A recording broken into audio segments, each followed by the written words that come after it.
follow suit with my colleagues and inform you that the Security Council meeting, which has taken place 3 times within the last 11 days, has assessed the security situation in the country, particularly in the southwest and south-south, as it affects law and order, and we have some measures that has been approved by council to take to ensure,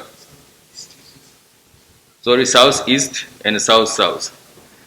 We have some measures which we have outlined, and it has been approved by the council, and we will see how we can change the narrative within the quickest possible means to restore law and order and restore peace in that area. We solicit all law-abiding citizens to work with us to identify and deal with the situation. That is that. I may not go into the details of how we will do that. Thank you. Thank you, Mr. General.